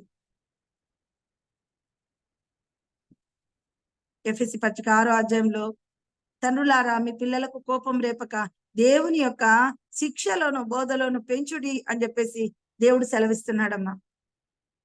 తల్లికి బాధ్యత ఉంది, తండ్రికి బాధ్యత ఉంది. చాలా సమయాలు పురుషులకి ఇంట్లో సమయం ఉండకపోవచ్చు అమ్మా. ఈరోజు పిల్లలు వాక్యం చదివారా? ఈరోజు పిల్లలు ప్రార్థన చేశారా? అమ్మ తల్లులుగా గమనిస్తున్నామా? మన పిల్లలు సెల్ ఫోన్ లో ఎంత సమయాన్ని వృధా చేస్తున్నారో గమనిస్తున్నామా? ఈ రోజులలో యవనస్తులు అమ్మ అర్ధరాత్రి 2-3 వరకు చాటింగ్లు చేస్తూనే ఉంటారు. అసలు ఆ పిల్ల స్నేహితులు ఎవరో తెలీదు, ఎవరితో మాట్లాడుతుందో తెలీదు, ఎవరింటికి వెళ్తుందో తెలీదు, ఏమీ తెలీదు. ఒక సోదరనింది, వాళ్ళ కూతురు ప్రేమించి పెళ్లి చేసుకుంటే వాళ్ళ నాన్నగారు చాలా ఈమెను తిట్టాడంట. నేనేం చేయాలి మరి చక్క, నేనేమన్నా చెప్పానా అలాగా అని నన్ను ప్రశ్నిస్తుంది. నేను అనుకున్నాను, ఎవరిని అడుగుతారమ్మా, ఇంట్లో ఉన్న వాళ్ళనే కదా అడగాలి. కూతురు ఏం డ్రెస్ వేసుకునింది, కూతురు ఎవరింటికి వెళ్ళింది, ఎన్ని గంటలు గడుపుతుంది, కాలేజ్ టైమింగ్స్ ఏమి, ఇంటికి ఎప్పుడు వస్తుంది, ఇవన్నీ తల్లే కదా తెలుసుకోవాలి. ఆమె తన ఇంటి వారి నడతలను బాగుగా కనిపెట్టును. గుణవతి అయితే ఇంటి వారి నడతలను బాగా కనబడతారమ్మా. ఈ కాలం సోదరులకి టైం లేదమ్మా. టీవీలో పొద్దు నుండి రాత్రి వరకు సీరియళ్ళు, ఈ టైంకి సీరియల్, ఈ టైంకి సీరియల్, ఈ టైంకి సీరియల్. సీరియల్ చూసుకోనేకి సరిపోయింది, పిల్లల్ని చూసుకోనేకి ఎప్పుడు టైం ఉంది? దేవుడు ఎంత సమయాన్ని మనకు ఇచ్చాడమ్మా. ఎందుకోసం ఇచ్చాడు ఆ సమయాన్ని? ఇర్మియా గ్రంథం 9:20 అంటున్నాడు, స్త్రీలారా యెహోవా మాట మీరు ఆలకించండి, ఆయన నోటి మాటకు చెవియొగ్గండి. మీ కుమార్తెలకు రోదన విద్య నేర్పించండి, అంగలార్పు విద్య నేర్పించండి. అమ్మ, మన పిల్లలకు ప్రార్థన నేర్పిస్తున్నామా? మన పిల్లలకు డాన్సులు నేర్పిస్తున్నాం కదమ్మా. చాలా మంది సోదరులు తమ పిల్లలను భరతనాట్యం అంట, కూచిపూడి అంట, ఇంకా ఏవో ఏవో అన్ని వ్యర్థమైనవన్నీ నేర్పిస్తున్నారు. అసలు మనకు అవసరమైనది ఏది, ముఖ్యమైనది ఏది? అమ్మా, మన యుగ యుగాలు నిత్య జీవంలో ఉండాలంటే ఏది అవసరమో దాన్ని నేర్పించలేకపోతున్నారు. ఎంత దుఃఖం అమ్మా. పిల్లలు పుట్టగానే ఇంజనీర్ అనో, డాక్టర్ అనో, ఇంకోటనో అనుకుంటూ మనం ఆశయాలు కలిగి ఉన్నాము. కానీ పిల్లలు పుట్టిన తర్వాత ఈ పిల్లవాడు దేవుని సేవ చేయాలి, ఈ పిల్లవాడు దేవుని చేతిలో సాధనం కావాలని ఎంతమంది కోరుకుంటున్నాం? సముద్రము జలములతో నిండి ఉన్నట్టు అమ్మ, భూమి యెహోవా మహాత్మ్యంతో నిండి ఉంది అని చెప్పేసి హబక్కూకు గ్రంథంలో రాయబడిందమ్మా. అమ్మ, దేవుని గురించిన జ్ఞానం కలిగి ఉన్నామా? ఈరోజు దేవుడు స్త్రీలను ఎంతో ప్రేమిస్తున్నాడమ్మా. మనం పేతురు పత్రికలో ఒక్క మాట పట్టుకొని, స్త్రీ మిక్కిలి బలహీనమైన ఘటం అని అనుకొని, నాకేమి చేత కాదు, నేను ఎక్కడికి వెళ్ళలేను, నేనేమి చేయలేను, నాకేమి వల్ల కాదు అని అనుకుంటూ ఉంటాం. గలతి 4:4లో కాలము పరిపూర్ణమైనప్పుడు ఆయన స్త్రీ యందు పుట్టి అని చేస్తున్నాం. స్త్రీ యందు పుట్టాడమ్మా. స్త్రీకి ఎంత ఘనత ఇచ్చాడు. ఆయన చనిపోయి తిరిగి లేచిన తర్వాత మొట్టమొదట స్త్రీలకే కనిపించాడమ్మా. నేను లేచానని నా శిష్యులకు వెళ్ళి మీరు చెప్పండి అని చెప్పాడు. ఆయన లేచిన సువార్త ప్రకటించే ఆ గొప్ప భాగ్యం కూడా దేవుడు స్త్రీలకే ఇచ్చాడు. చాలా సార్లు మన జీవితంలో, కుటుంబ జీవితంలో ఓటమి వచ్చిందంటే ఎందుకీ జీవితం, నా జీవితం వల్ల నాకు సంతోషం లేదు, నా జీవితం వల్ల నాకు లాభం లేదు అని అనుకుంటూ కృంగిపోతుంటారు. అమ్మా, కష్టాలలో నష్టాలలో యోకేబేదు ఎంత చక్కగా ఫలించే ద్రాక్షవల్లిగా, తన భర్తలోగిట ఫలించిన ద్రాక్షవల్లిగా మనకు కనబడుతుందమ్మా. పేతురు మొదటి పత్రిక 2:21 క్రీస్తు కూడా మీ కొరకు బాధపడి మీరు తన అడుగుజాడలేదు నడుచుకున్నట్టు మీ కొరకు మాదిరి ఉంచిపోయాను. ఆయన నోటను ఏ కపటము కనబడలేదు, ఆయన దూషింపబడి బదులు దూషించలేదు, ఆయన శ్రమ పెట్టబడి బెదిరింపక న్యాయంగా తీర్పు తీర్చి దేవునికి తన్ను తాను అప్పగించుకోలేను. మనము పాపముల విషయమై చనిపోయి నీతి విషయమై జీవించినట్లు ఆయన తానే తన శరీరమందు మన పాపములను బ్రాణు మీద మోసుకొనెను. ఆయన పొందిన దెబ్బల చేత మీరు స్వస్థత నొందుతున్నారు అని ఇవన్నీ రాస్తూ కింద 3:1 అటువలే స్త్రీలారా మీరును మీ స్వపురుషులకు లోబడి ఉండుడి. అమ్మ, క్రీస్తు ఏ విధంగా బాధపడి లోబడ్డాడు? అమ్మ, దూషింపబడి బదులు దూషించకుండా ఉన్నాడు. ఈరోజు దేవుడు స్త్రీలుగా నీకు నాకు మనకు చెప్తున్నాడమ్మా. అటువలే స్త్రీలారా మీరును మీ స్వపురుషులకు లోబడి ఉండుడి. అందువల్ల వారిలో ఎవరైనాను వాక్యమునకు అవిధేయులైతే వారు భయముతో కూడిన మీ పవిత్ర ప్రవర్తన చూచి వాక్యము లేకుండానే తమ భార్యల నడవడి వలన రాబట్టబడవచ్చును అని అంటున్నాడు. అమ్మ, క్రీస్తు ఎంత బాధపడ్డాడో కదా. ఒక స్త్రీగా నీకు నాకు మనకు ఆయన ఎన్ని ఆధిక్యతలు ఇస్తున్నాడు. అమ్మ, నీవు నేను పనికిరాని వారం కామమ్మా. కీర్తన 68:11 చూస్తున్నామమ్మా. యెహోవా మాట సెలవిచ్చుచున్నాడు, దాన్ని ప్రకటించు స్త్రీలు గొప్ప సైన్యముగా ఉన్నారు. ప్రకటించే స్త్రీల సైన్యంలో ఉన్నావా అమ్మ? సాక్ష్యం ఇచ్చే స్త్రీల సైన్యంలో ఉన్నావా? ఆయన గురించి పాడి కీర్తించి కొనియాడి గొప్ప చేసే ఆ స్త్రీల సైన్యంలో నీవున్నావా? ఎప్పుడు లోక సంబంధమైన అపవిత్రమైన ముసలమ్మ ముచ్చట్లేనమ్మా? ఎప్పుడు టీవీలేనా? అమ్మా, నీ జీవితం నువ్వు కట్టుకుంటే నీ పిల్లల జీవితాన్ని ప్రభువుకు సమర్పించగలవు. నీ కొరకు ప్రాణం పెట్టిన ప్రభు అయిన యేసుక్రీస్తు, మనము ఆయన జత పనివారము అని అంటున్నాడమ్మా. ఆయన కాడి ఒకవైపు తన భుజం మీద పెట్టుకొని మరొక కాడి మన భుజం మీద పెట్టి ఆయన ముందుకు మరి వ్యవసాయం చేయాలని, దున్నాలని ఇష్టపడుతున్నాడు. కానీ నీవు నేను మనం లోకాన్ని ప్రేమిస్తూ లోకంలో పడిపోతూ లోకంలోనే ఉంటూ వెనుకబడితే దేవుని పని ఎలా జరుగుతుందమ్మా? దున్నని బీడు భూములు ఎన్నో ఉన్నాయి కదా. యేసు ప్రభు పేరెరగని వారు కూడా ఎంతో మంది ఉన్నారమ్మా. అమ్మా, ఈరోజు ఆయన కలువరి సిలువ బలియాగము వృధాగా కాకుండా స్త్రీలుగా ఉన్న మనకే చెప్పాడు కదా దేవుడు. అమ్మా, నేను లేచానని నువ్వు అందరికీ తెలియజేయి. అమ్మా, ఎంతమందికి తెలియజేయగలుగుతున్నాం? యేసు ప్రభు మన కోసం ఈ లోకానికి వచ్చాడు. మనకు బదులుగా కలువరి సిలువలో ఈడ్వబడ్డాడు. మనకెన్ని చెడ్డ తలంపులు ఉన్నాయో ఆయన తల మీద అన్ని ముళ్ళుగా కిరీటం పెట్టబడింది. మన కోసం చేతులలో కాళ్ళల్లో బలమైన మేకులు మరి కొట్టించుకున్నాడు.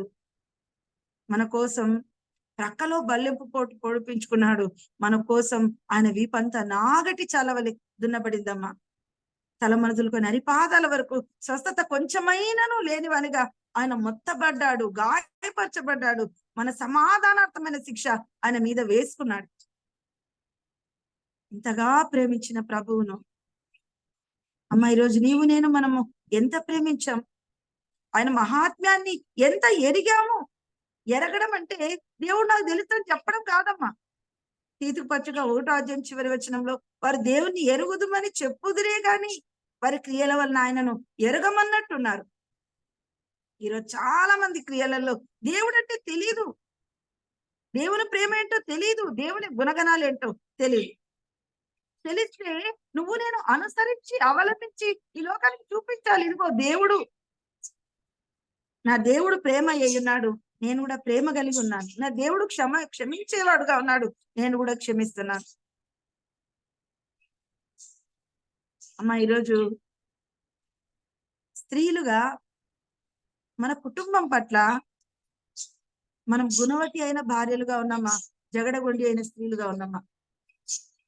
జగడగొండి అయిన స్త్రీలాగా, అవివేక స్త్రీలాగా, అమ్మా గయ్యాలి అయిన భార్యలాగా ఇలాగున్నామంటే మనము మన పిల్లలను దేవుని సేవ కోసం తయారు చేయలేమమ్మా.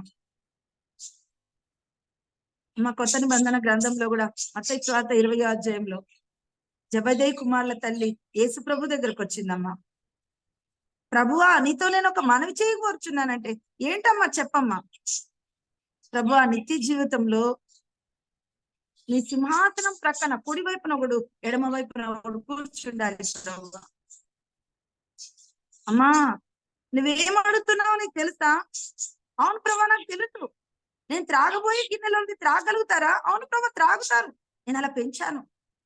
మార్కు సువార్త 1వ అధ్యాయంలో రండి నన్ను వెంబడించండి అనగానే జబదయి కుమారులు యాకోబు, యోహాను ఇద్దరు తమ వలలు, తమ దోనెలు, తమ తండ్రిని సైతం ఈతగాళ్ళ దగ్గర వదిలిపెట్టి ఆయన వెంబడించడానికి వెళ్ళిపోయారంటే ఆ తల్లి ఎంత చక్కగా పెంచిందోనమ్మా. ఈరోజు పిల్లలకి ఏం నేర్పిస్తున్నారంటే ఫలానా చదివితే డబ్బులు బాగా సంపాదించవచ్చు, ఫలానా చదివితే డబ్బులు బాగా సంపాదించవచ్చు. ఎన్నేళ్ళు చేస్తారమ్మా మన పిల్లలు ఉద్యోగం? పరలోకానికి పోయేటప్పుడు నీవు ఒక్కదానివే వెళ్తావా? నీ పిల్లలు నరకానికి వెళ్ళిపోవాలా? అమ్మ, ఈ రోజు యేసు ప్రభు అంటున్నాడు, ఈ చిన్నవారిలో ఒకరైనాను నశించి నరకానికి వెళ్ళడం నాకు ఇష్టం లేదు అని అంటున్నాడు. అమ్మ, ఈరోజు ఒకవేళ స్త్రీగా నీవు రక్షింపబడ్డావేమో, నీ పిల్లల సంగతి ఏంటి? నీ పిల్లలు రక్షింపబడ్డారా?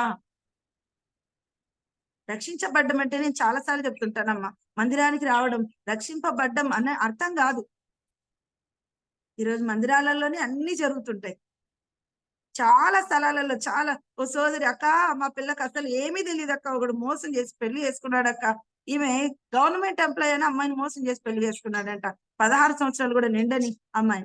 ఎక్కడ దొరికాడమ్మా వాడు అని అంటే, చర్చిలో చెట్ల కింద కూర్చొని ఉంటారు అక్క. వీళ్ళంతా సైట్ కొట్టేటోళ్ళు, ఈ పనికిరాని వాళ్ళంతా చర్చిలో చెట్ల కింద కూర్చొని ఉంటారు. చర్చిలో వస్తున్న పిల్లలంతా రక్షింపబడిన పిల్లలని మోసపోద్దమ్మా. మన పిల్లలు వారు ప్రత్యేకంగా ప్రార్థన చేసుకుంటున్నారా? మన పిల్లలు ప్రతిరోజు వాక్యం చదువుకుంటున్నారా? మన పిల్లలు దేవునితో సహవాసం కలిగి ఉన్నారా? ఈరోజు మనం ఆలోచన చేయాలమ్మా. హెబ్రీ పత్రిక 11వ అధ్యాయంలో మోషేని గురించి, మోషే పెద్దవాడైనప్పుడు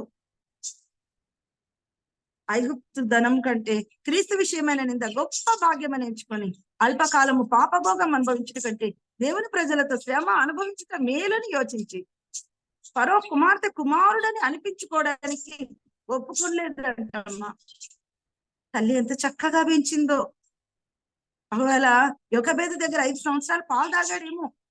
ఆ 5 ఏళ్లలోనే పిల్లవానికి వాక్యం అనే పాలు నూరి పోసి ఆ పిల్లవాన్ని తయారు చేసేసిందమ్మా. అమ్మ, ఈరోజు నీ పిల్లల దగ్గర దేవుని గురించిన సంగతులు ఒక్కటన్నా చెప్పగలుగుతున్నావా? బాబు, దేవుడు నిన్నలా ప్రేమిస్తున్నాను ఆయన. ఇదిగో నేను ప్రేమించి నీ కోసం ఆ కల్వరి సిలువలో ప్రాణం పెట్టాడు, నీ కోసం స్థలం సిద్ధపరుస్తున్నాడు, ఆయన నమ్మితే నువ్వు పరలోకం చేరుతావు నాయనా, మాతో పాటు ఆయనతో ఉంటావని మన పిల్లలకు మనం ఎప్పుడన్నా చెప్పగలుగుతున్నామా? 78వ కీర్తనలో అమ్మ అక్కడ చూస్తున్నామా, మాసా భక్తుడు అంటున్నాడు, మాకు తెలిసిన సంగతులను యెహోవా స్తోత్రార్హ క్రియలను దాచకుండా మేము మా పిల్లలకు తెలియజెప్పేదాము అని అంటున్నాడు. అమ్మ, ఈరోజు దేవుని గురించిన సంగతులు దాచుతున్నాం కదమ్మా, చెప్పడం లేదు కదా. చాలా సార్లు అందరూ ఏమనుకుంటారంటే, మా పిల్లలు సండే స్కూల్కి వెళ్తున్నారు కదా, అక్కడ అన్ని నేర్చుకుంటారని అనుకుంటారమ్మా. ఒక సేవకుడు ఏమన్నాడంటే, సండే స్కూల్ అంటే 1 డే స్కూల్ అంట. సండే స్కూల్ టీచర్స్ గా మాకు తెలుసమ్మా, అక్కడ ఒక 2 గంటల సమయం ఉందంటే వీడిని ఊరుకో, ఆ అమ్మాయిని ఊరుకో అని వాళ్ళని ఊరడించే లోపలనే గంట సమయం అయిపోతుంది. గంటలో ఏమీ చెప్పలేము. ఎవరో ఎంతో చురుకైన పిల్లలు ఒక్కరు మాత్రమే అది పట్టుకొని గ్రహించగలుగుతారు. మిగిలిన వాళ్ళందరూ కూడా వాళ్ళ జీవితాల్లో వాళ్ళు ఏమి నేర్చుకునే అవకాశం ఉండదు. తల్లి ఒడి తొలిబడి, యొకెబెదు ఒడిలోనే మోషే తయారైపోయాడు. పేతురు మొదటి పత్రిక 2వ అధ్యాయం 1-2 వచనాలలో, ప్రభువు దయాళుడని మీరు రుచి చూచి ఉన్నడలా సమస్తమైన దుష్టత్వమును, విర్రవీగుచున్న కల్మషమును, అసూయను, దూషణ మాటలను మాని కొత్తగా జన్మించిన శిశువులను పోలిన వారై వాక్యమును పాలను అపేక్షించుడి అని అంటున్నాడమ్మా. మన పిల్లలకు వాక్యమనే పాలు ఇద్దాం. మన పిల్లలను బలంగా తయారు చేద్దామమ్మా. అమ్మ, అమ్రాము 3 పిల్లలు ఉంటే 3 పిల్లలు పర్ఫెక్ట్ భార్యగా యొకెబెదుకు అమ్మ 100 మార్కులు ఇవ్వచ్చమ్మా. తల్లిగా కూడా యొకెబెదుకు 100 మార్కులు ఇవ్వచ్చు. దేవుడు ఆమెను పుట్టించిన ఉద్దేశాన్ని, సంకల్పాన్ని సంపూర్ణంగా నెరవేర్చిందనే చెప్పుకోవచ్చు. మా దాని అంతటికి ప్రాముఖ్యంగా ఒకే ఒకటి అర్థమవుతుందమ్మా, తల్లి కన్నీటి ప్రార్థన. అమ్మ, ఈరోజు వ్యక్తిగత ప్రార్థన కలిగి ఉన్నామా? మనకు చాలా సార్లు కుటుంబ ప్రార్థనలు, సంఘ ప్రార్థనలు, అమ్మ సమాజ ప్రార్థనలు, ఉపవాస ప్రార్థనలు, ఎన్నో ప్రార్థనల్లో చాలా ఆసక్తిగా పాల్గొంటుంటాము. కానీ వ్యక్తిగత ప్రార్థన ఉందా? ఎన్ని గంటలు ప్రభు సన్నిధానంలో మోకరించి ప్రభు దగ్గర అమ్మ అడుక్కోగలుగుతున్నాం? మన పిల్లలు దేవుని నమ్మాలని, మన పిల్లలు దేవుని మహాత్మ్యాన్ని ఎరగాలని, మన పిల్లలు దేవుని పిల్లలుగా మార్చబడాలని అమ్మ ప్రార్థిస్తున్నామా? విలాపవాక్యముల గ్రంథంలో నక్కలైనను తమ పిల్లలకు చన్నిచ్చి పాలిచ్చును, నా జనుల కుమారి ఎడారిలోని ఉష్ట్రపక్షుల వలె క్రూరురాలైన అని అంటున్నాడమ్మా. ఈరోజు క్రూరురాళ్ళు ఎవరైతే వాక్యం అనే పాలు ఇవ్వడం లేదు, వాళ్ళంతా ఆ ఎడారిలోని ఉష్ట్రపక్షి వలె క్రూరురాళ్ళు. అమ్మ, మన పిల్లలు రక్షించబడ్డారా? మన పిల్లలు రక్షించబడ్డారా? వారు రక్షణ లేకుండా అలాగే కొనసాగిపోతుంటే, ఈ రోజు నీవు నేను మనం మౌనంగా ఉంటే ఒకానొక రోజున అమ్మ చెప్పలేనంత దుఃఖము, చెప్పలేనంత బాధ, కన్నీరు మిగిలిపోతుందమ్మా. 2వ సమూయేలు గ్రంథంలో రిస్పా అనే సౌలు ఉపపత్ని తన కుమారులందరూ చనిపోయిన తర్వాత గోనెపట్ట పరుచుకొని ఆ కొండ మీద కూర్చుండి, అమ్మ పగలు ఆకాశ పక్షులు వాటి మీద వాలకుండా, రాత్రి భూజంతువులు వాటిని తినకుండా అక్కడే కూర్చుందంటమ్మా. ఎండకు ఎండిపోతుంది, వానకు నానిపోతుంది, చలికి వణికిపోతుంది. ఆ పట్టుదల పిల్లలు బ్రతికున్నప్పుడు అమ్మ ఆ పట్టుదలతో ప్రార్థన చేస్తే ఎంత బాగుండేదో కదమ్మా. విలాపవాక్యముల గ్రంథం 2వ అధ్యాయం 19వ వచనంలో నీవు లేచి రేయి మొదటి జామున మొరపెట్టుము, నీళ్లు కుమ్మరించినట్లు నీ పసిపిల్లల ప్రాణం కొరకు విశ్రమింపనీయకున్నాడమ్మా. ఈరోజు మన పిల్లలకు మనం చక్కని భవిష్యత్తు ఇవ్వాలంటే జోకేబేబీ చేసిన పని కన్నీటి ప్రార్థన. అమ్మ ప్రార్థనతో ఎన్ని జవాబులో ఈ వాక్యంలో మనం చూస్తున్నాం. అలాగైతే ఈ రోజు మన పిల్లల జీవితాలు కట్టాలన్నా, వాళ్ళు మన పిల్లలు దేవుని పిల్లలుగా జీవించాలన్నా, దేవుని చేతిలో బలమైన సాధనాలుగా కావాలన్నా ఈ రోజు మనం ఒక తీర్మానం చేస్తున్నాం. అమ్మ స్త్రీలుగా లోకాశలు విడిచిపెడదాం. యెషయా గ్రంథం 32లో సుఖాసక్తి గల స్త్రీలారా వినండి, నిర్విచారులారా వనకండి, నిశ్చింత గల స్త్రీలారా నా మాట వినండి అని అంటున్నాడు. నిశ్చింతగా ఉన్నామేమో, సుఖాసక్తి గల స్త్రీలుగా ఉన్నామేమో, కన్నీటి ప్రార్థన చేయడం లేదేమో. ఈ రోజు ఒక తీర్మానం చేస్తున్నాం. ప్రభువా నాకు ఇచ్చిన కుమార్తెను ఇప్పుడు యోకేబేదు మిరియామును ఎలా తయారు చేసిందో నేను కూడా అలా తయారు చేస్తాను ప్రభువా. ఏ చిన్న సమయం దొరికినా ప్రార్థించి నా బిడ్డను నీ చేతిలో, నీ దయగల పాదాల దగ్గర సమర్పిస్తాను ప్రభా అని ఈరోజు మనం తీర్మానం చేస్తున్నాం. మా ముగ్గురు పిల్లలు దేవుని సేవలో, దేవుని పనిలో ఉన్నారంటే ఆ తల్లిదండ్రులకు ఎంత సంతోషమో కదా. వాళ్ళ జీవితం సార్థకం అయిపోయింది. తల్లిదండ్రులుగా ఈరోజు నీవు నేను మనం కూడా ఇదిగో ఫలానా వాళ్ళ పిల్లలు అని అంటే మనకు కూడా అలాంటి సంతోషం కావాలి కదా. అలాంటి సంతోషం కావాలంటే ఈ రోజే మనం తీర్మానం చేసుకొని ప్రభు సన్నిధానంలో కన్నీళ్లతో మొరపెట్టే తల్లులుగా ఉందాం. దేవుడి మాట మన కోసం ఆశీర్వదించి దీవించుగాక. ఆమేన్. వందనాలక్క. అన్నారు. వందనాలక్క. చక్కటి వాక్యం అందించిన మెర్సీ అక్కకి ఎస్తేర్ ప్రేయర్ వారియర్స్ తరఫున వందనాలు చెల్లిస్తున్నామండి. అంతేకాదు నిర్గమాకాండము 6:20 నుండి